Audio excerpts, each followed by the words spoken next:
Thank you, Mr. Moderator. Members, I welcome you again. Thank you for honoring my request. And I still stand on it that continue to vote SDI. SDI is on 11 down there. You just put a tick.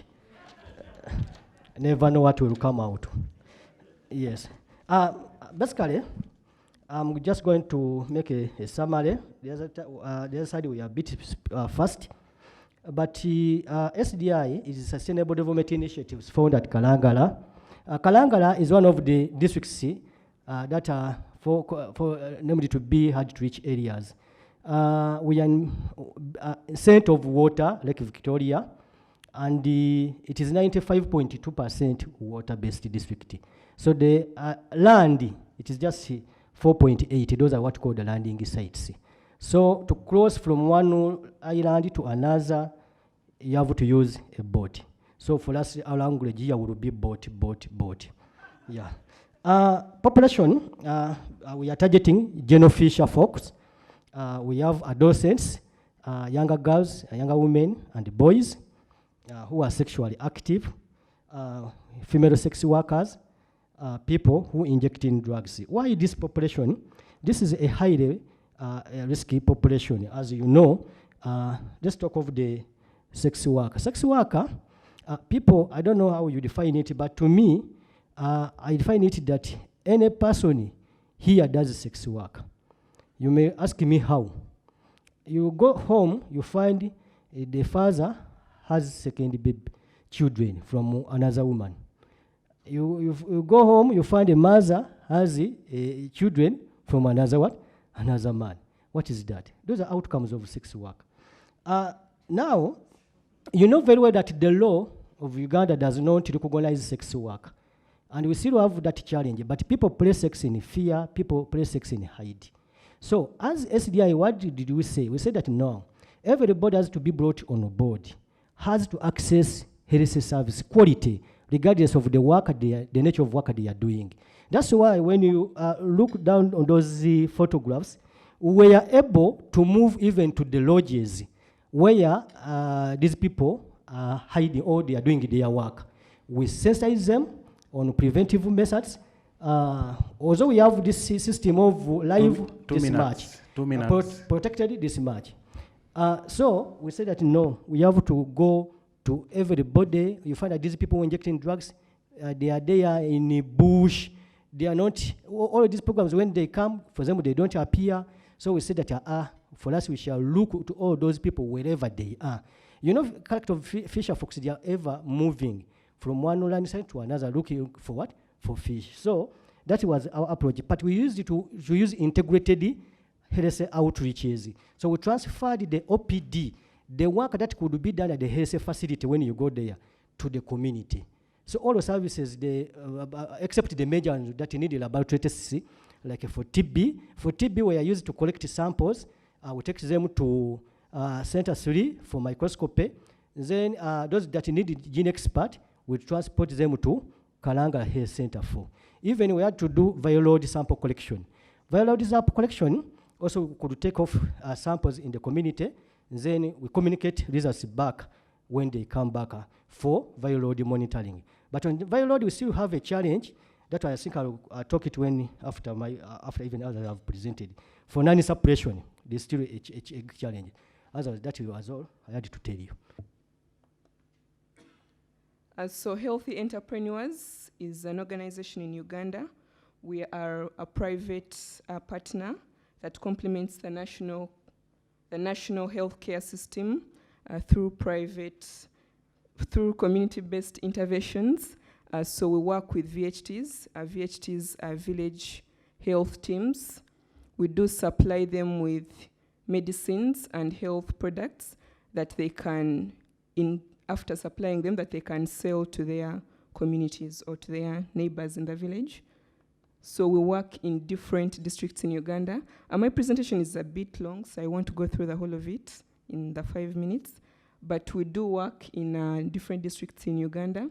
So we do believe that districts have a number of challenges. There is poor access to the health center or the time from their homes to the health center could be really long, or even they could reach the health center and there is no, or they've run out of Artemether, or there is no ORS.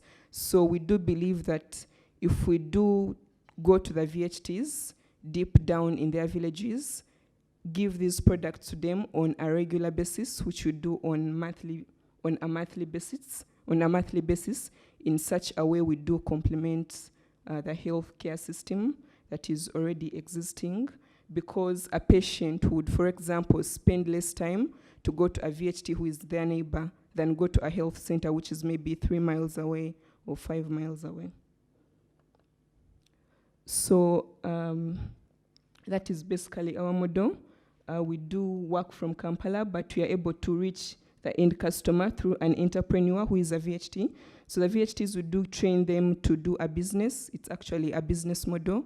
We do sell to them these products at a very good price, and which in turn they do sell to their customers. So VHTs do work for free, but we say instead of working for free, how about we give you a startup? So we give them a loan in form of health products and medicines. So instead of, if they can sell and maybe make a profit of 100 or 500, it's better than just working for free on a day-to-day basis, which is what majority VHTs do. So you can see from where the lady is, we give them credit, which is in form of health products and medicines. We also do give them a training.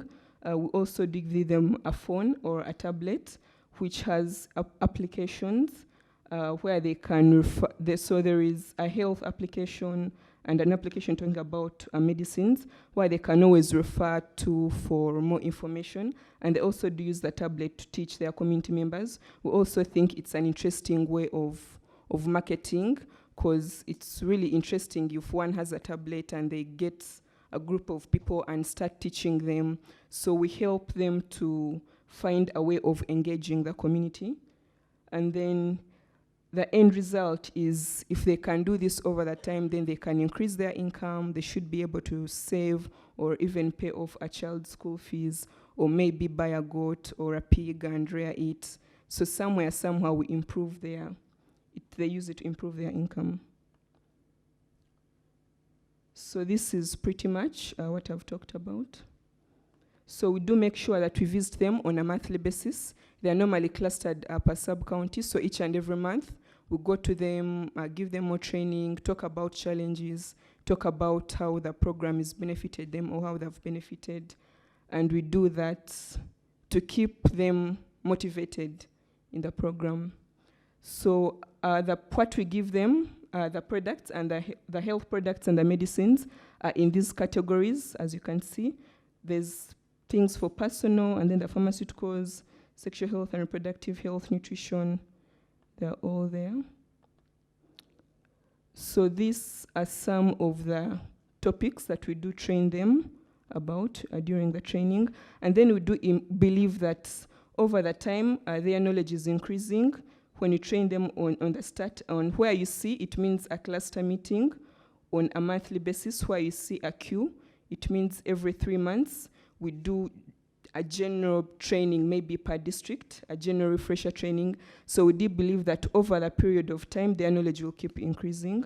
So that's why the curve keeps going up over the time as the knowledge increases. And then so if you look at this, that is a track. And we do believe that we go deep down. Our interest is to go deep down in the villages. So we make sure we meet the deepest of the deepest of people. Okay, yeah. So our impact over the time, there is improved health and well-being, poverty reduction, improved market efficiency. Yes, so basically that's it. Thank you. Health Partners is the largest consumer-governed non-profit. It is based in the United States. And here in Uganda, most of our work is based in southwestern Uganda, but we are expanding to Gulu, Mbarara, and the central region. what the challenge is that we try to solve is that there is always high out-of-pocket costs, debt for providers and patients, and that results in poor health outcomes. So the solution that we have is a locally run health cooperative, and this is how it works. And we think it is a low-tech but financially sustainable. It is locally owned and managed and empowers the informal sector. It is based on groups, existing groups in the communities. We all know there are groups all over. There are circles, there are munomukabis, any kind of grouping that we have in the community. Those are the kind of groups that we work with, and we interest them to come together, as many groups as they can, to form this cooperative. And then they get out to a health provider with whom they get into an understanding, which we are calling a memorandum of understanding. And so in this MOU, we detail the responsibilities of each party, that is the provider, and the group members. And these group members pay premiums to the provider that guarantees them access to health care. And in this MOU, they are able to detail the kind of services that they can access as a cooperative, but also there are restrictions. There are things that you cannot access, for example. So they agree to the services that they will receive. So the benefits for this, we think it is affordable access, and then there is improved health outcomes and improved quality for the members, but also for providers. They have a steady revenue and improved quality, plus improved relationship with the community members. The impact of this has been that there is better protected, members are better protected financially, they seek care earlier, they adopt preventive behaviors, and they have better health outcomes because there is no fear of out of pocket, which we know usually we fall sick when we really don't have money. So members are able to contribute on a quarterly basis or half year or a whole year. And the least people have been contributing is 5,000 on a quarterly basis. And then that guarantees them to a variety of services as agreed upon with the facility. For the providers, we know there is increased cost recovery because facilities receive small premiums, yes, but collected from large groups of people in a lump sum. And so this is able to help them procure, for example, drugs, improve the infrastructure, and provide better services to the community members. And so they do not have risks of people running away after accessing health care and then not affording to pay. To date, we have 13 care providers and 46 members of groups belonging to those groups. We have 14 cooperatives that are already formed, but there are those that are at pre-coop stage because we are nurturing them and seeing that they grow until they get registered with the Ministry of Trade as cooperatives. And so in 2017, we saw a surplus, for example, for the providers, which was 436,600 million Uganda shillings. 2 minutes. And for the 5-year surplus, that is what we have for the providers. So what is the implication of all this? We think, one, this has implication for the current National Health Insurance Scheme. And we think that this is a model that includes the formal sector and the poorest of the poor, but also relies on tax revenue and government funding. That is the national health insurance.